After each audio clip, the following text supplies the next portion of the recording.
Schönen guten Morgen und herzlich willkommen auf dem Equippers Livestream. Wir haben heute etwas ganz Besonderes für euch. Im Gottesdienst läuft während dem Monat Mai etwas Spezielles, und zwar unser Movie May. Das heißt, wir predigen momentan zu einzelnen Videoclips von ganz bekannten Kinofilmen. Und weil wir das aus rechtlichen Gründen nicht im Livestream zeigen dürfen, haben wir uns etwas Spezielles überlegt. Und zwar wird Pastor Peter Prothero aus London eine Serie, eine vierteilige Serie zu Beziehungen, Relationships, gestalten. Und Peter Prothero ist ein guter Freund von mir persönlich. Er hat mich und Juana getraut. Er hat uns vieles gelernt, was Beziehungen bedeutet. Er hat selber 5 Töchter und einen Sohn. Und er weiß vieles, wie das genau läuft. Er ist verheiratet mit Jackie. Und er wird wirklich ein paar Perlen bringen. Und es ist ein Riesenprivileg, dass er da heute spricht. Falls du Lust hast, bei uns im Gottesdienst vorbeizuschauen, dann komm einfach vorbei, schau auf equippers.ch/connect und wir würden uns freuen, dich in einem unserer Gottesdienste begrüßen zu dürfen. Aber jetzt möchte ich euch wirklich viel Spaß, aber auch Gottes Segen wünschen mit diesem Message, damit etwas in euren Beziehungen ganz neu entfachen darf. Welcome back, friends. It's great to see you again. Willkommen zurück, Freunde. Es ist großartig, euch zu sehen. We're looking at a whole series on relationships, and this is our last one together.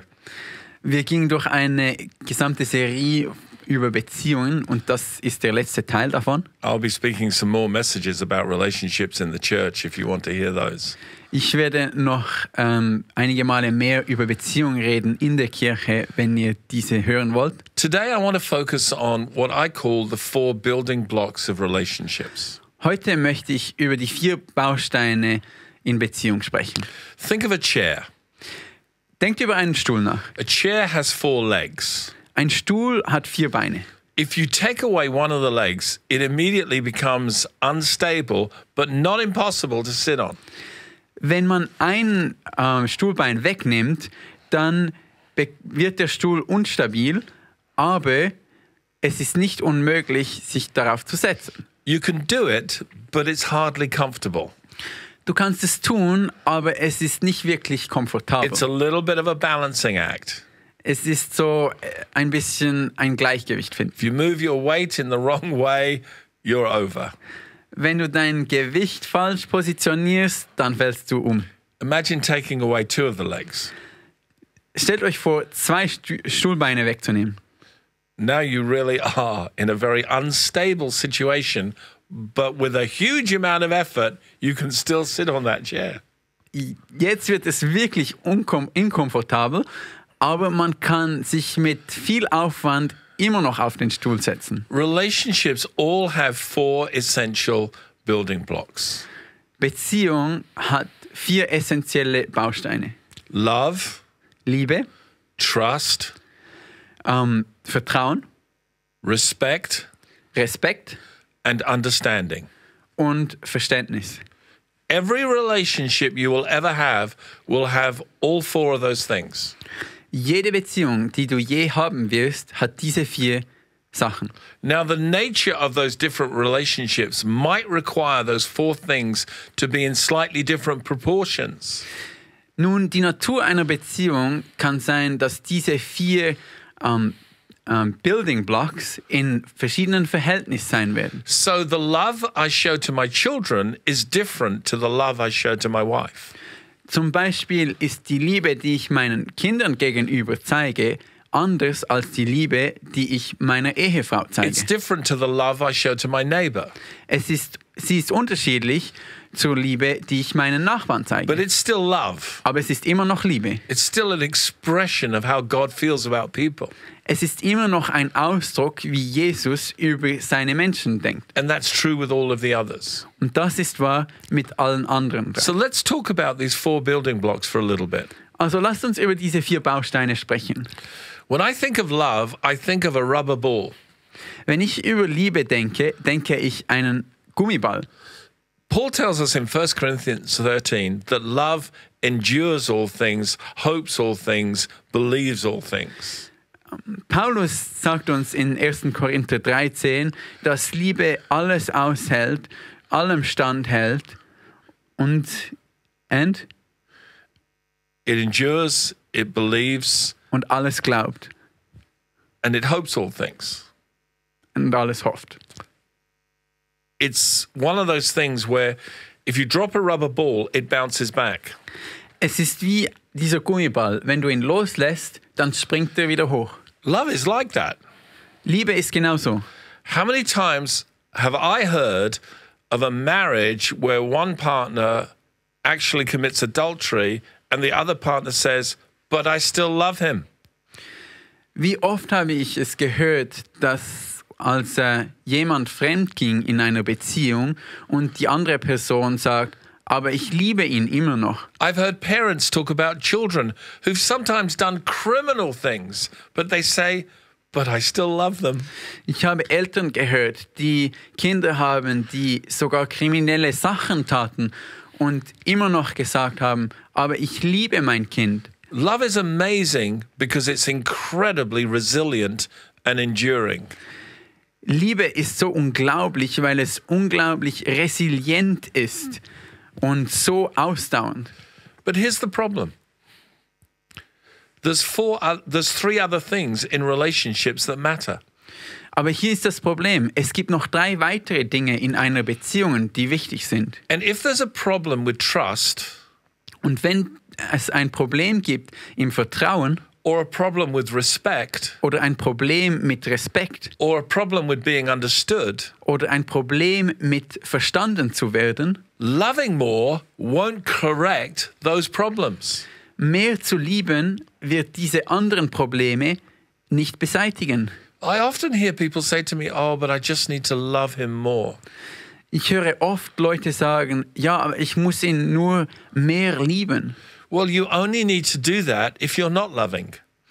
Du musst das wirklich nur tun, wenn du nicht liebend warst. But maybe there's another issue here. Aber vielleicht gibt es hier ein ganz anderes Problem. Now, when I think about trust, Wenn ich über Vertrauen denke, I think of a china vase. denke ich über eine Vase von China.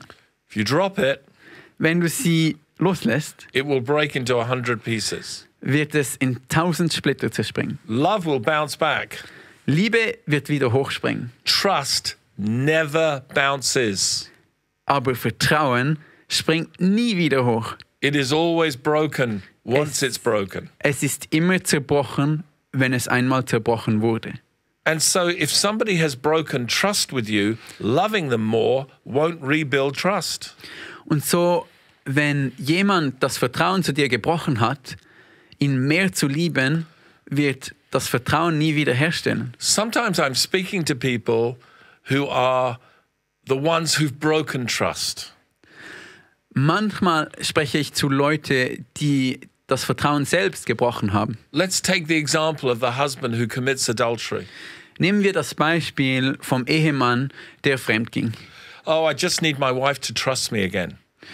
Und er sagt, oh, ich muss nur meine Frau haben, dass sie mir wieder vertraut. No. Nein. Why should she? Wieso sollte sie? You broke trust. Du hast das Vertrauen gebrochen. She doesn't need to trust you more. You need to show yourself trustworthy. Sie muss dir nicht mehr vertrauen. Du musst dich vertrauenswürdig zeigen, deiner Ehefrau gegenüber. When you break trust, Wenn du Vertrauen brichst, it's like 9/11. ist es wie 9/11. You have to start from ground zero now. Dann musst du vom Ground Zero wieder beginnen. You have to rebuild trust by being trustworthy. Du musst zeigen, dass du vertrauensvoll bist, indem du zeigst, dass du vertrauenswürdig bist. How do you become trustworthy? Wie wirst du vertrauenswürdig? That's very easy. Das ist sehr einfach. You do what you say you're going to do. Du machst, was du sagst, dass du tun wirst. You see, when people break trust, they've allowed deceit and lies and secrecy to come into their life. Seht ihr, wenn Leute das Vertrauen brechen, dann haben sie Lügen erlaubt, in ihr Leben zu kommen. Geheimniskrämerei. I remember helping a married couple where he had committed adultery and his wife wanted to trust him, but I said, you have to show yourself trustworthy.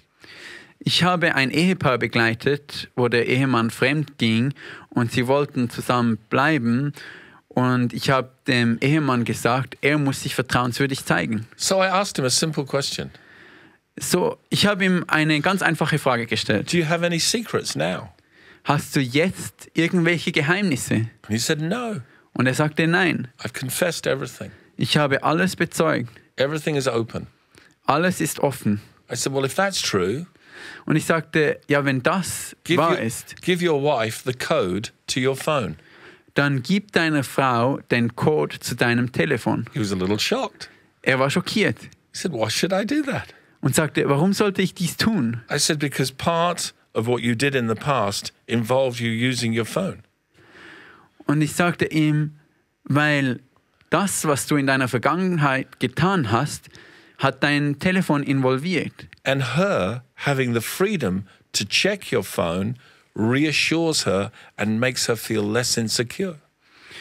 Und wenn sie jetzt den Code von deinem Telefon hat, dann wird das ihr Vertrauen wieder stärken, dass sie dir, And if you say you're going to be home at 5 o'clock, be home at 5 o'clock.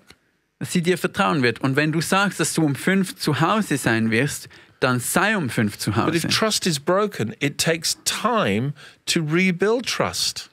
Aber wenn Vertrauen gebrochen wird, dann braucht es Zeit, dieses Vertrauen wiederherzustellen. You can never demand another person to trust you when you've broken trust.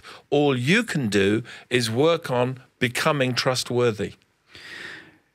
Wenn Vertrauen gebrochen wurde, kannst du nie von einer Person verlangen, dir wieder zu vertrauen. Alles, was du tun kannst, ist daran zu schaffen, dass du wieder vertrauenswürdig wirst. If a person keeps breaking their word, they are ultimately breaking trust. Wenn eine Person wiederholt sein Wort bricht, dann bricht diese Person im Ende das Vertrauen. Now, depending on what they do will depend on how much time it takes to rebuild trust. Je nachdem, was die Person tut, je nachdem, so lange wird es auch brauchen, das Vertrauen wiederherzustellen. Now listen, all of us understand that if we say we're going to be home at 5 o'clock and we get caught in traffic and we're delayed an hour, we understand, we can forgive, we understand, that's not breaking trust. Also wenn wir sagen, wir sind um 5 zu Hause, aber wir kommen in Staus und so weiter, das können wir verstehen, wir können vergeben, das ist nicht Vertrauen zu brechen. But sometimes we're using lateness as an excuse for doing something else. Aber manchmal brauchen wir diese Verspätungen als eine Entschuldigung für etwas anderes. That becomes deceitful. Und das ist nicht gut. And it hurts the relationship. Und das schmerzt die Beziehung. So I often say to people, don't trust them until they've shown themselves trustworthy. Und oft sage ich dann den Leuten, vertraut diesen Personen nicht, bis sie sich vertrauenswürdig gezeigt haben. Now, at some point, you're going to need to take a step of faith. Manchmal musst du einen Glaubensschritt wagen, But take it slowly. aber wag ihn langsam. You've been hurt and wounded. Du wurdest verletzt und bist verwundet. You've forgiven. Du hast vergeben. That's the loving thing to do. Das ist die liebende Sache zu tun. But now you need to rebuild trust. Aber jetzt musst du Vertrauen wiederherstellen. There's a beautiful Japanese art Es gibt eine wundervolle japanische Art. where they take a broken vase Sie nehmen eine zerbrochene Vase and they add gold to it. und sie fügen Gold So hinzu. they don't try and hide the fracture. Also sie versuchen nicht, die zerbrochenen Stellen zu vertuschen. They add something of quality to it. Sie nehmen noch was von Qualität hinzu. So I do believe relationships can be repaired. Und ich glaube, Beziehungen können repariert werden. But it takes the one who's broken it to be willing to remend and the other one to forgive and rebuild. Aber es braucht derjenige, der es zerbrochen hat, den Willen, es wieder herzustellen und den anderen zu vergeben. So let's look at the whole issue of respect.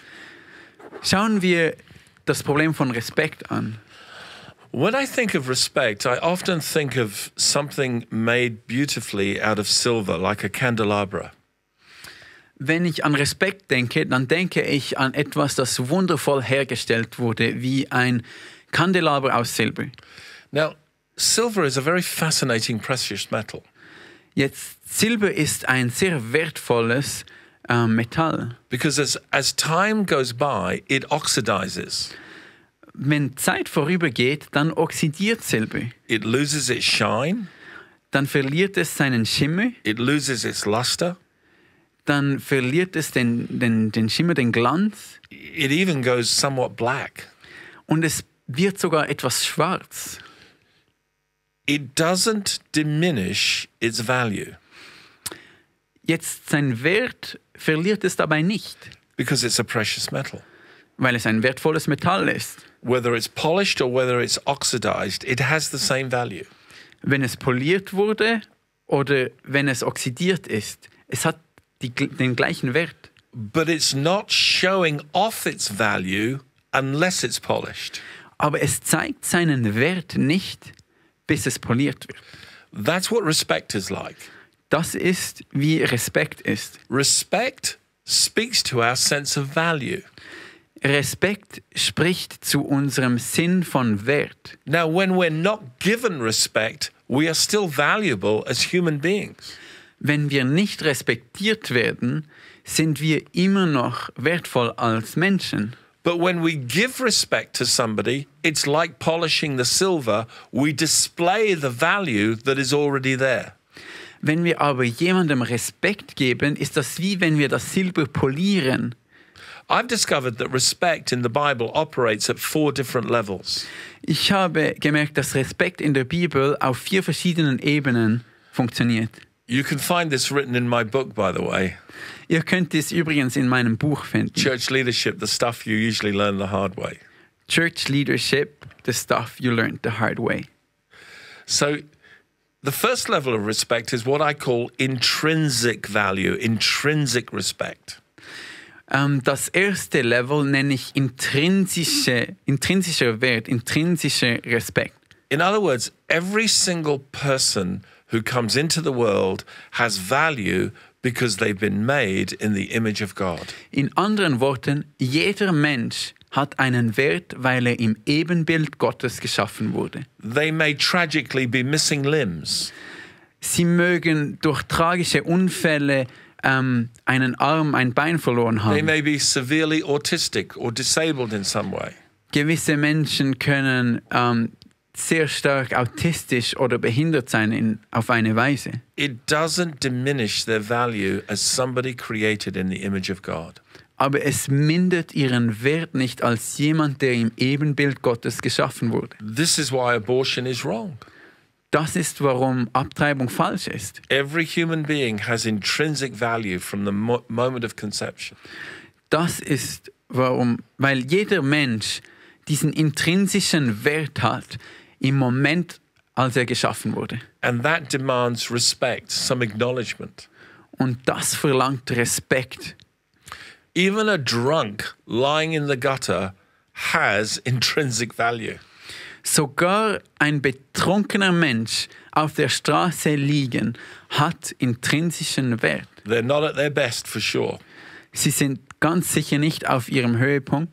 They may be even at their worst. Sie mögen auf dem Tiefpunkt ihres Lebens sein. But the image of God is there in its broken expression. Aber das Ebenbild Gottes ist da in seinem zerbrochenen Bild. And that makes, in God's mind, human beings worth redeeming. Und das macht in Gottes Verständnis die Menschen so wertvoll, sie zu erretten. But then there's another level of respect. Aber dann gibt es eine zweite Ebene von Respekt. This is what I call achievement honor, achievement respect. Das ist, was ich Erfolgsrespekt nenne. These are the things that we do, that we accomplish in life, that people then acknowledge. Das ist, was wir tun, was wir erreichen in unserem Leben, was andere Menschen sehen. It's why we have things like the Premier League in football, Das ist, warum wir die Premier League im Fußball haben, where at the end of the competition, there is a winner. wo am Ende der ganzen Wettkämpfe ein Gewinner steht. It's why we have the American Open in tennis or Wimbledon, where there is a winner. Das ist, warum wir das American Open haben oder Wimbledon, wo wir einen Gewinner haben. It's why we have the Olympics. Das ist, warum wir die Olympischen Spiele haben. We acknowledge who came first, second and third, gold, silver and bronze. Wir ehren und respektieren der zuerst kam, der zweite und der dritte. Think of the ceremony. Denke über die Zeremonie nach. We put them on a podium. Wir stellen sie auf ein Podest. We play the national anthem from their country. Wir spielen die Nationalhymne von ihrem Land. The flag of the country and nation they represent is flown behind them. Die Nation, die sie repräsentieren, ist im Hintergrund. And then a medal is placed around their neck. Und dann wird ihnen eine Medaille überreicht. I've held one of those medals. Ich habe mal so eine Medaille in meinen Händen They're gehalten. heavy and they're large. Die sind schwer und die sind groß. And they're valuable. Und sie sind wertvoll. What are we saying? Was sagen wir aus? We're saying what you have achieved is outstanding and we want to acknowledge it. Was wir sagen ist, das, was du erreicht hast, ist großartig und das wollen wir bezeugen. That is achievement respect. Das ist Erfolgsrespekt. It's like when your child wins the 100 meters against a whole group of other 11-year-olds. Das ist wie wenn dein Kind im 100-Meter-Rennen gewinnt gegen eine Gruppe andere 11-Jährige. And you reward them by taking them to McDonald's. Und du gibst ihnen den Lohn, sie auszuführen nach McDonald's. You're showing respect to your 11-year-old who won that race. Du zeigst Respekt deinem 11-Jährigen, der dieses Rennen gewonnen hat. Achievement respect is very powerful. Diesen Erfolgsrespekt, das ist sehr kräftig. Because when we do things that help take a person further or a company further or an organization further or help another human being, acknowledgement is very powerful in communicating our value. Weil wenn wir etwas erreicht haben für unser Geschäft, für unsere Arbeit, wenn wir dies weiterbringen, wenn wir jemandem etwas geholfen haben, dann zeigen wir diese Erfolgsrespekt. Wir bekennen, dass diese Person etwas Wichtiges getan hat. Und das ist so kräftig, wenn wir dies bezeugen. So when you work hard at work and get a promotion or a salary increase, somebody is showing you value. They're showing you respect. Also wenn du eine Beförderung kriegst, wenn du jetzt mehr Geld kriegst an deiner Arbeitsstelle, weil du hart gearbeitet hast, dann zeigt dir jemand Respekt. But then there's a third level. Aber dann gibt es ein drittes Level. So we have intrinsic respect, who we are. Also wir haben intrinsischen Respekt, wer wir sind. Achievement respect, what we accomplish, what we do. Erfolgsrespekt, was wir erreicht haben, was wir tun. And then character respect, who we become. Und dann Charakterrespekt, wer wir bekommen. Over time, all of us develop what we call character. Say that again? Over time, all of us mature and develop what we call character. Über Zeit hinweg reifen wir heran und wir kreieren das, was wir Charakter nennen. Think about that. Denk darüber nach. Are you becoming an honest person? Wirst du zu einem vertrauenswürdigen Person? As children, we all tell lies. Als Kinder lügen wir alle. But as we mature, we recognize lying is not good. Aber wenn wir reifen, wir beginnen zu verstehen, dass Lügen nicht gut ist. Let's become a truthful person. Lass uns zu einer vertrauenswürdigen Person werden. When we're children, we're unreliable. Wenn wir Kinder sind, dann sind wir unvertrauensvoll. But as we mature, we can become reliable. Aber wenn wir dahin reifen, können wir vertrauenswürdig werden. So character is all about who we choose to become.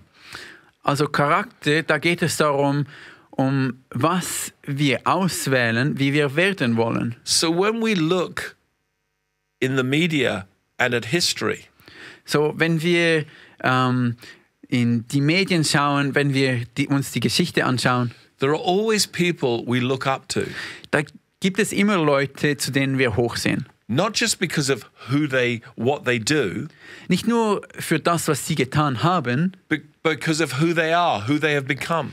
aber auch für wer sie wurden, was sie aus ihrem Leben gemacht haben. So people like Gandhi, So Leute wie Gandhi, Mother Teresa, Mutter Teresa, Martin Luther King Jr., Martin Luther King Jr., Winston Churchill. Winston Churchill. There was something about the character of these people Da gibt es etwas über den Charakter dieser Leute, that we look up to. auf das wir hochsehen. They were almost like models that we aspire to become like them. Das sind wie Models, die wir uns als Vorbild nehmen, wie wir sein wollen. there are some people who achieve great things, but they're not great people. Es gibt Leute, die großartige Dinge erreichen, aber sie sind selbst nicht großartige Leute. Elvis Presley was called the king of rock and roll, Elvis Presley war genannt der King des Rock'n'Rolls, but his personal life was a tragedy.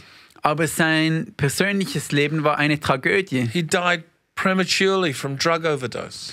Er starb frühzeitig wegen Drogenkonsum. That has happened to many, many people who are singers or film stars or in that fame category.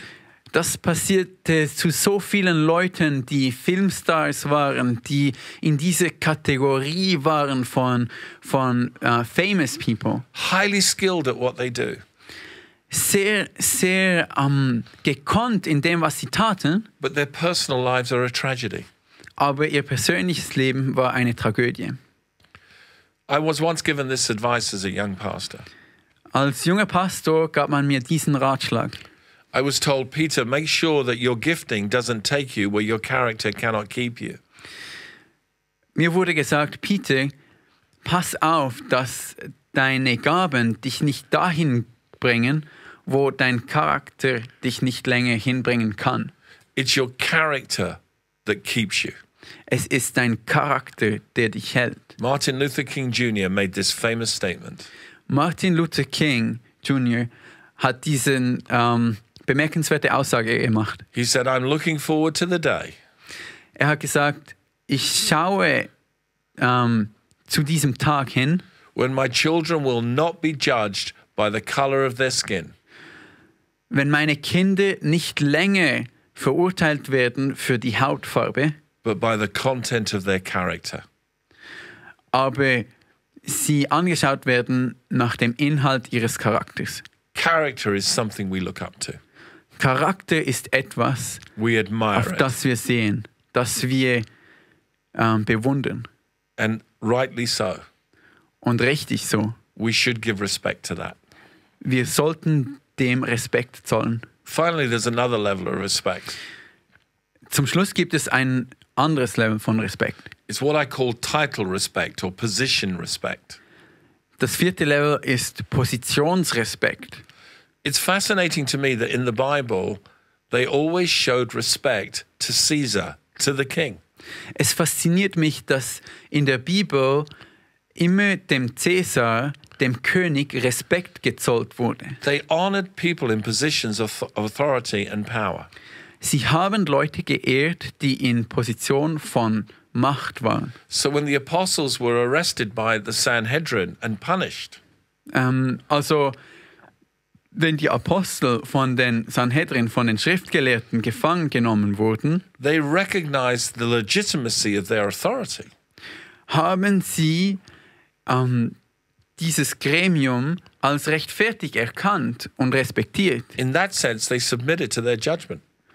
und haben sich ihrem Urteil gebeugt. But when they were told not to preach about Jesus, Aber als ihnen gesagt wurde, nicht über Jesus zu lehren, they said, whether it is better to obey God or men, you judge. haben sie gesagt, ob es besser ist, den Menschen zu gehorchen oder Gott zu gehorchen, über das müsst ihr urteilen. So they recognized their authority in their role, but they didn't recognize their authority over spiritual things.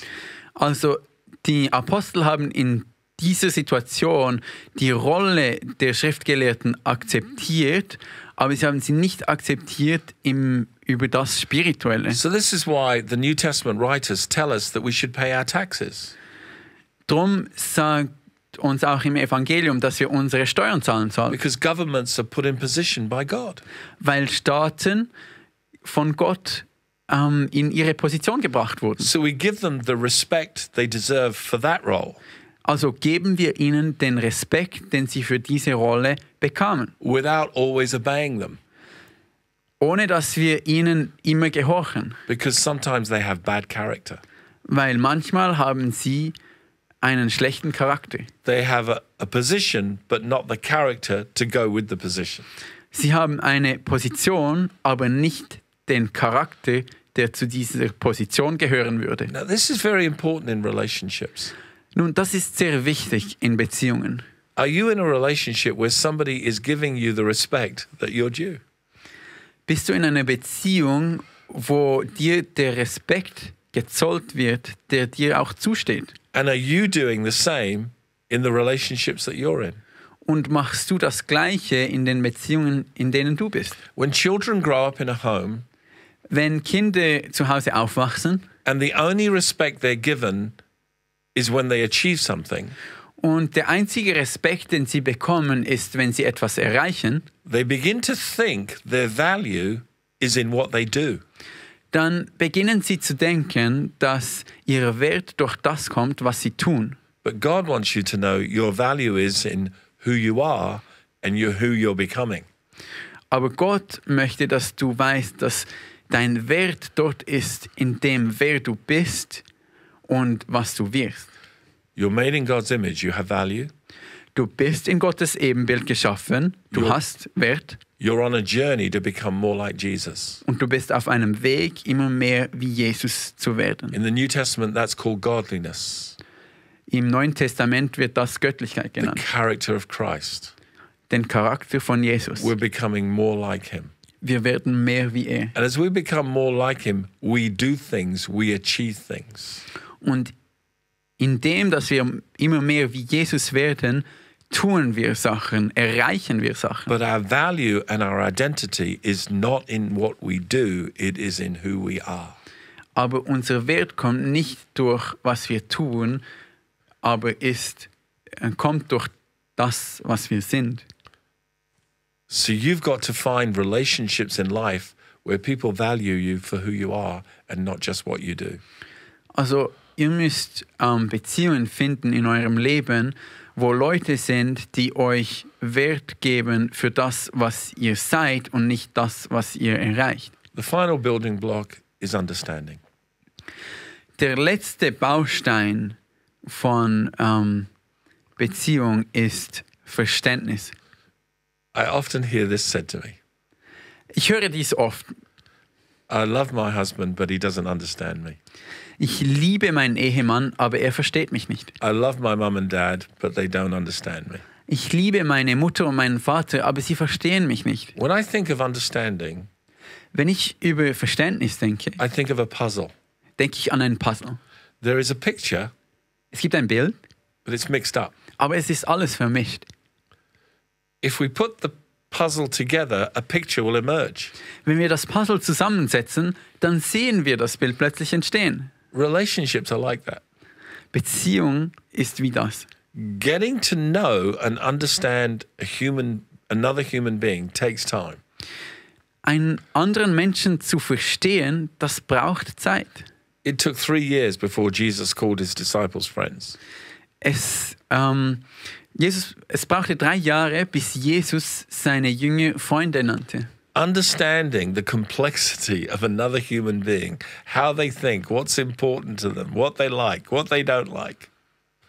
Was die ganze It's not an easy journey. dieser ganze Weg, eine andere Person zu verstehen, die Komplexität, wie sie sind, wie sie agieren, das ist nicht eine einfache Reise. Es braucht Zeit. There's a TV program called Mr. and Mrs. Es gibt ein TV-Programm, das Mr. und Mrs. heißt. One spouse is put into a cubicle listening to music. Eine Person aus dieser Ehe ist in einem Kasten und hört Musik. The other spouse is asked a series of questions about their spouse. Die andere Person wird eine Reihe von Fragen gefragt über den Ehepartner. What do they like? Was mögen sie? What don't they like? Was mögen sie nicht? What would they do in this situation? Was würden sie in dieser Situation It's tun? very humorous Es ist sehr lustig, because some couples really know one another. weil gewisse Ehepartner, die kennen sich They wirklich. really understand each other. Sie verstehen sich wirklich. And others get everything wrong. Und andere, bei denen ist alles falsch. So when you think about your relationships, Also wenn ihr über eure Beziehungen nachdenkt, whether it's in marriage or in your family with your parents or with your children or in the workplace or at college or wherever, also in der Familie oder mit eurem Ehepartner oder mit euren Kindern oder bei eurer Arbeitsstelle oder wo auch immer.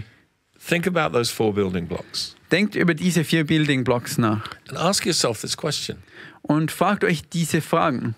How could I express love in a healthy way in this relationship?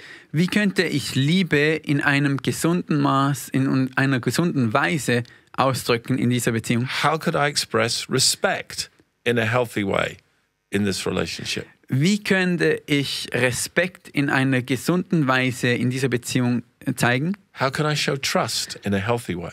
Wie kann ich Vertrauen zeigen in einer gesunden Art und Weise? And how can I grow in understanding? What kind of questions could I ask that would help me grow in understanding this person? Und wie kann ich in dieser Beziehung in Verständnis wachsen? If you work with those 4 building blocks, Wenn ihr mit diesen 4 Bausteinen beginnt zu arbeiten, I promise you the quality of your relationships is going to mature and grow and become very fulfilling for you. verspreche ich dir, dass die Qualität deiner Beziehungen wachsen wird und reifen wird und erfüllender sein wird. Thanks for joining us, friends. Danke, dass ihr da wart. I hope you found this series helpful. Ich hoffe, ihr fandet diese Serie hilfreich. Look forward to seeing you next time. Ich freue mich, euch beim nächsten Mal zu sehen. God bless. Seid gesegnet. Wow, vielen Dank, Pastor Peter Prothero, für die starke Message. Und ich lade euch ein, wirklich das vielleicht noch ein zweites Mal zu schauen, Notizen zu machen, aber vor allem, wir alle haben Beziehungen, das anzuwenden. Und falls du Fragen hast, dann darfst du dich ungeniert bei uns melden, equippers.ch/connect. Und es würde uns freuen, mit dir in Kontakt zu kommen. Und sonst möchte ich dich einfach einladen, einmal bei uns einen Gottesdienst vorbeizuschauen, entweder in Wädenswil oder in Zürich um 9:15 jeweils am Sonntag. Dann wünsche ich euch noch eine ganz gute Zeit. Gottes Segen.